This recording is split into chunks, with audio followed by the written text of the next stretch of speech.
Hello friends, welcome to electric scooters Telugu and welcome to ask EV. Last week మన ఛానల్లో ask EV episode అనేది నేను post చేశాను.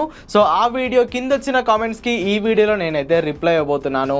మీకు ఎలక్ట్రిక్ వెహికల్స్ పైన ఎలాంటి డౌట్స్ ఉన్నా ఈ వీడియో కింద కామెంట్ సెక్షన్లోకి వెళ్ళి #ఆస్క్ ఈవీ అని టైప్ చేసి మీ క్వశ్చన్ అక్కడ కామెంట్ చేయండి. నెక్స్ట్ వీక్ రాబోయే ఆస్క్ ఈవీ వీడియోలో మీ క్వశ్చన్స్కి నేను ఖచ్చితంగా ఆన్సర్ ఇస్తాను. సో ఈ వీక్ చాలా ఇంట్రెస్టింగ్ క్వశ్చన్స్ అయితే ఉన్నాయి. ఎలాంటి లేట్ చేయకుండా క్వశ్చన్స్లోకి అయితే వెళ్ళిపోదాము. ఫస్ట్ క్వశ్చన్ వివి సంతోష్ గారు అడుగుతున్నారు. Bro, if I purchased Ola S1 2 kWh model in future if I want to extend from 2 kWh to 4 kWh is it possible? లేదు సంతోష్ గారు, ప్రీవియస్గా మనకి ఓలా S1 Pro ఎప్పుడైతే ఉండేవో అప్పుడు దాంట్లో 4 kWh బ్యాటరీ ప్యాక్ ఉండేది. S1లో 3 kWh బ్యాటరీ ప్యాక్ ఉండేది. బట్ S1లో కూడా వాళ్ళు 4 kWh బ్యాటరీ ప్యాకే బట్ 3 kWh వరకే యూజబుల్ కెపాసిటీ అనేది ఇచ్చేవాళ్ళు. ఇన్ కేసు మనం ఎక్స్ట్రా డబ్బులు పే చేస్తే దాన్ని 4 kWh చేసేవాళ్ళు. బట్ ఇప్పుడు వచ్చే S1 X సిరీస్లో అవి తక్కువ రేట్ కాబట్టి వాళ్ళు ఎక్కువ kWh ఉన్న బ్యాటరీ ప్యాక్ అయితే ఇవ్వరు. ఫ్యూచర్లో మనకి అప్గ్రేడ్ అయ్యే ఛాన్స్ కూడా ఉండదు. సో ఎవరైతే ఓలా S1 X సిరీస్ కొనుక్కుంటున్నారో మీ రిక్వైర్మెంట్ ఎంత ఇప్పుడు కాదు, మీ ఫ్యూచర్లో కూడా రిక్వైర్మెంట్ని మైండ్లో పెట్టుకొని మీరు ఆ స్కూటర్స్ని అయితే బుక్ చేసుకోండి. మీకు 2 kWh సరిపోతే 2 kWh పెట్టుకోండి. 4 kWh కావాలనుకుంటే 4 kWh స్కూటరే కొనుక్కోండి. నెక్స్ట్ క్వశ్చన్ సాయి వినీత్ గారు అడుగుతున్నారు. హోండా యాక్టివా స్కూటీ 2013 మోడల్ ఉంది. ఎక్స్చేంజ్లో ఎలక్ట్రిక్ స్కూటర్ తీసుకోవాలి, ఓలా ఎక్స్చేంజ్లో ఏ ఎలక్ట్రిక్ స్కూటర్ తీసుకోవాలి, ఓలా ఆర్ అదర్ అని అడుగుతున్నారు. ముందుగా 2013 యాక్టివా కంటే మీకు ఎక్స్చేంజ్లో చాలా తక్కువ వాల్యుయేషన్ అనేది వేస్తారు. నాకు తెలిసి ఒక 10,000 అన్న ఇస్తారో ఎవరో నాకు డౌట్. సో మీ దగ్గరలోని ఎలక్ట్రిక్ వెహికల్స్ షోరూమ్కి వెళ్ళండి. అక్కడ ఇలా నా దగ్గర ఈ బండి ఉంది, ఎక్స్చేంజ్ ఇవ్వాలనుకుంటున్నాను వాళ్ళకి చెప్పండి. ప్రస్తుతం అన్ని కంపెనీస్ అయితే ఎక్స్చేంజ్ని యాక్సెప్ట్ చేయట్లేదు. దసరా దివాళీ ఇలాంటి టైంలో మీకు మంచి వాల్యూ వస్తుంది, కానీ ఇప్పుడు ఎక్స్చేంజ్ ఇస్తే అంత గ్రేట్ వాల్యూ అయితే రాదు. సో మీకు అర్జెంట్గా కావాలనుకుంటే మీరు దగ్గరలోని షోరూమ్కి వెళ్ళి అక్కడ ఎంక్వైరీ చేయండి. లేదనుకుంటే దసరా దీవాళి వరకు అయితే ఆగండి. అండ్ ఓలా కొనుక్కోవాలా వేరేది కొనుక్కోవాలా అన్నారు, అది ప్యూర్లీ మీ ఇష్టం అండి. మీరు అన్ని బండ్లు టెస్ట్ డ్రైవ్ చేయండి, మీకు ఏది బాగా అనిపిస్తే దాన్ని తీసుకోండి. కాకపోతే దానికి సంబంధించిన ఫీడ్బ్యాక్ అండ్ ఇన్ఫర్మేషన్ కోసం మన ఈవీ తెలుగు ఛానల్ అయితే చెక్అవుట్ చేయండి. నెక్స్ట్ క్వశ్చన్ వెంకటేశ్వర రావు గారు అడుగుతున్నారు. జెఫా కాదు, JHEV ఆల్ఫా అంట R5 స్కూటీ గురించి చెప్పండి అన్న.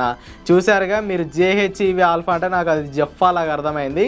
నేను ఈ పేరునే ఫస్ట్ టైం వింటున్నాను. సో ఇలాంటి కంపెనీల నుండి మీరు అస్సలు బండ్లు అయితే కొనకండి, అన్ని చైనా బండ్లే ఉంటాయి. అయినప్పటికీ నేను వీళ్ళ వెబ్సైట్ ఓపెన్ చేసి చూశాను, పెద్దగా పనికొచ్చే స్కూటర్లు అయితే లేవు. సో మ్యాక్సిమం వీలైనంత మట్టుకు ఇలాంటి కొత్త కంపెనీలు, నాలుక తిరగని కంపెనీలు, సో కొత్త పేర్లు అలాంటి కంపెనీస్ నుండి స్కూటర్స్ అయితే అస్సలు పర్చేస్ చేయకండి. సో మీకు తెలిసిన కంపెనీస్ లేదా ఫౌండర్స్ని మీరు ఎప్పుడైనా టీవీలో కానీ ఫేస్బుక్లో ఇన్స్టాగ్రామ్లో కానీ చూశారు, ఫౌండర్స్ బయటకు వస్తున్నారు, పబ్లిక్లో వాళ్ళు తిరుగుతున్నారు, వాళ్ళ బ్రాండ్ని ప్రమోట్ చేసుకుంటున్నారు అన్న కంపెనీస్ నుండే మీరు బండ్లు అయితే పర్చేస్ చేయండి. కానీ ఫౌండర్ ఎక్కడో, కంపెనీ ఎక్కడో, షోరూమ్ ఎక్కడో, డీలర్ ఎక్కడో ఇలాంటి కంపెనీస్ నుండి అయితే అస్సలు పర్చేస్ చేయకండి. నెక్స్ట్ క్వశ్చన్ JH2289 అంట, ఈ అకౌంట్ అడుగుతున్నారు. బ్రో, నేను ఒక ఎలక్ట్రిక్ స్కూటర్ కొనాలి అని ఫిక్స్ అయ్యాను. సో ఇప్పుడు ఏ బైక్ బెస్ట్, ఓలానా, ఏతరా లేదా ఎక్సెట్రానా? నా జర్నీ డైలీ 50 కిలోమీటర్స్. సో మీ జర్నీ డైలీ 50 కిలోమీటర్స్ అయితే మీరు ఒక 100 కిలోమీటర్ల రేంజ్ ఇచ్చే బండి తీసుకుంటే సరిపోతుంది. 2 రోజులకు ఒకసారి మీరు ఛార్జింగ్ అయితే పెట్టుకోవాలి. సో మీకు లో స్పీడ్ ఎలక్ట్రిక్ బండ్లు అయితే పనికిరావు. మీ దగ్గరలోని మంచి షోరూమ్స్ ఏమైనా ఉంటే అవి విజిట్ చేయండి. సో అక్కడ మీకు 100 కిలోమీటర్ల రేంజ్ ఇచ్చి డీలర్ మంచి భరోసా సర్వీస్ ఇస్తానంటే ఆ బండ్లు మీరైతే తీసుకోవచ్చు, ఎలాంటి ప్రాబ్లం లేదు. మీరున్న దగ్గర ఓలా, ఏతర్, TVS iQube లాంటి షోరూమ్స్ ఉంటే అక్కడికి కూడా ఒకసారి విజిట్ చేయండి. అవి మీ బడ్జెట్లో వస్తే వాటిని కూడా మీరు సెలెక్ట్ చేసుకోవచ్చు. నెక్స్ట్ క్వశ్చన్ @1954 అంట, ఈ అకౌంట్ అడుగుతున్నారు. I have finalize to purchase Ola S1 X Plus but done trial run single and double. Then I found the driving ride was discomfortable, hands are paining, leg foot rest width is less, not comfortable for legs. Please don't purchase any EV scooter without trial ride. నేను అదే చెప్తూ ఉంటానండి, మీరు ఏ బండి అయినా నా recommendation పైన కానీ లేదా వేరే ఎవరి ఇన్ఫ్లుయెన్స్ ఆర్ రికమెండేషన్ పైన కానీ బండి అస్సలు కొనకండి. మీరు ఒక బండిని కొందామని ఫిక్స్ అయినప్పుడు ఆ బండి షోరూమ్ షోరూమ్కి వెళ్ళండి, అక్కడ టెస్ట్ రైడ్ అవైలబుల్గా ఉంటే టెస్ట్ రైడ్ చేయండి.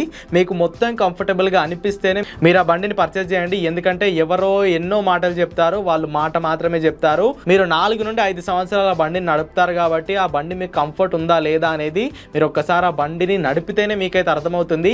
చాలా మంది కొత్త వెహికల్స్ మార్కెట్లోకి లాంచ్ అవ్వగానే ఆ బండిని చూడకుండా టెస్ట్ రైడ్ చేయకుండానే ప్రీ బుకింగ్ చేస్తూ ఉంటారు. సో అలా అస్సలు చేయకండి. బండి లాంచ్ అయ్యి షోరూమ్కి వచ్చి మీరు టెస్ట్ రైడ్ చేశాకే ఆ బండిని మీరైతే పర్చేస్ చేయండి. నెక్స్ట్ క్వశ్చన్ క్రాంతి కొత్తకొండ గారు అడుగుతున్నారు. బ్రో నేను ఓలా S1 ఎయిర్ వాడుతున్నాను. నేను మామూలుగా హోమ్ ఛార్జర్తోనే ఛార్జ్ చేస్తా. డిస్ప్లేలో ఛార్జ్ పెట్టాక బ్యాటరీ టెంపరేచర్ 46 డిగ్రీస్ సేఫ్ అని చూపిస్తుంది. అసలు లిథియం అయాన్ బ్యాటరీ ఎంత డిగ్రీస్ వరకు సేఫ్గా ఉంటుంది? జనరల్గా లిథియం అయాన్ బ్యాటరీస్ అయితే 50 నుండి 51 డిగ్రీస్ వరకు సేఫ్ ఉంటాయి. అంతకన్నా అవి పైకి వెళ్ళిపోతే ఆ BMS దాన్ని డిటెక్ట్ చేసి బండిని అయితే ఆఫ్ చేసి పడేస్తుంది. సో మామూలుగా లిథియం అయాన్ బ్యాటరీస్ అయితే 50 డిగ్రీస్ వరకు సేఫ్. లాస్ట్ క్వశ్చన్ కూడా వీరే అడుగుతున్నారు. సమ్మర్లో ఈవీ స్కూటీస్ రేంజ్ ఏదైనా చేంజ్ ఉంటుందా? నేను 6 months నుండి ఓలా S1 ఎయిర్ వాడుతున్నాను. నాకు లాస్ట్ 15 days నుండి రేంజ్ పడిపోయింది. 80 వస్తుంది, 100 వచ్చేది. ఖచ్చితంగా సమ్మర్ సీజన్స్లో లిథియం అయాన్ బ్యాటరీస్ యొక్క యూసేజ్ అనేది ఎక్కువ ఉంటుంది. అంటే అది హీట్ని ఎక్కువ ప్రొడ్యూస్ చేస్తాయి కాబట్టి మనకి రేంజ్ అయితే తగ్గుతుంది. సో దీంట్లో మీరు ఎలాంటి టెన్షన్ పడకండి. ఒక్కసారి టెంపరేచర్స్ అనేవి మళ్ళీ నార్మల్ అయ్యాక ఖచ్చితంగా మీ రేంజ్ అనేది పెరుగుతుంది. సో ఇవన్నమాట మరి ఈ వీక్ మన ఆస్క్ ఈవీ సిరీస్లో ఉన్న క్వశ్చన్స్ అయితే. మీకు ఎలక్ట్రిక్ వెహికల్స్ పైన ఇలాంటి డౌట్స్ ఉంటే కింద కామెంట్ సెక్షన్లోకి వెళ్ళి #AskEvy టైప్ చేసి మీ క్వశ్చన్ని కింద కామెంట్ చేసేయండి. నెక్స్ట్ వీక్ రాబోయే ఆస్క్ ఈవీ వీడియోస్లో మీ క్వశ్చన్స్కి అయితే నేను ఆన్సర్ ఇస్తాను. సో వీడియోకి ఇంతే మరి. వీడియో కనుక హెల్ప్ఫుల్గా అనిపిస్తే ఖచ్చితంగా లైక్ చేయండి. అండ్ మన ఎలక్ట్రిక్ స్కూటర్స్ ఛానల్ని సబ్స్క్రైబ్ చేయడం మాత్రం మర్చిపోవద్దు. Go green, go electric.